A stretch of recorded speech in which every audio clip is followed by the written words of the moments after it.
right, I'll try and keep up with him. Down this back straight. Off we go. I'm sure he must be halfway up. See, spinning again. Oh my God, spinning round. Here we go again. And this time, there were a few surprises in store. Well, I guess this is what my race is.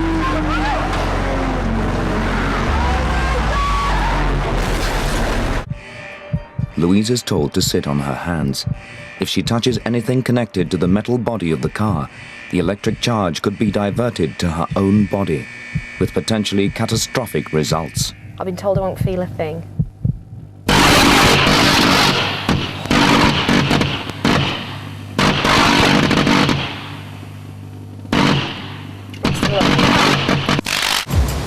Then we crashed close to 25,000 litres of water a second onto her. Finally, the force of the water is too much for her tired limbs. Within seconds, the rescue team throws her a rope and hauls her out of the water.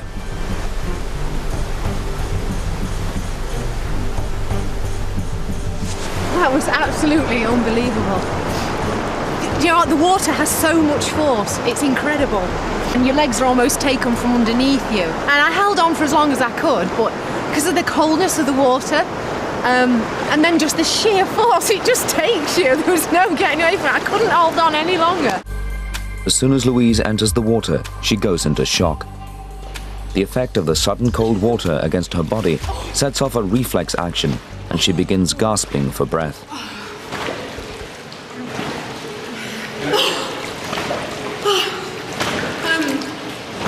Extremely cold, almost taking my breath away. Oh, I can't feel my feet now at all. My brain is telling me that if I move, if I move my limbs, I'll stay warm. My teeth are really starting to chatter, and my body's going quite tense, and my hands and wrists are numb. And my feet and my ankles are really numb. My core's gone really quite tense and stiff. Part of my body is wanting to close down. But if Louise's core temperature were to drop below 27 degrees, she could become unconscious. And below 25, she could die. Amazingly, Louise's core body temperature continues to drop even now that she's out of the water, because the blood from her extremities is still so cold. I think I'm feeling worse now than what I did when I was in there. I'm really cold and really numb, and I feel really stiff everywhere. I can't really feel my feet and the bottom half of my legs very much. The results of repeated strength and dexterity tests are revealing. Her strength has dropped by a third, and Louise takes almost twice as long to fit in all the pegs. I've never ever felt as cold as that, ever. I can easily see now when people get that cold how they just don't want to move, they don't want to think, and they can't see an end to being that cold. They just give up the will to live. My body's gone quite tense. The wind was so cold, it was making my eyes run, and my teeth started chattering, and I felt like all the hairs on my body were standing on end. Very cold. Louise's core temperature has only dropped about a tenth of a degree.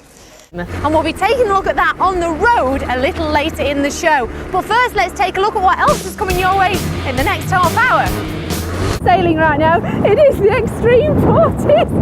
Okay, can someone let me down now, please?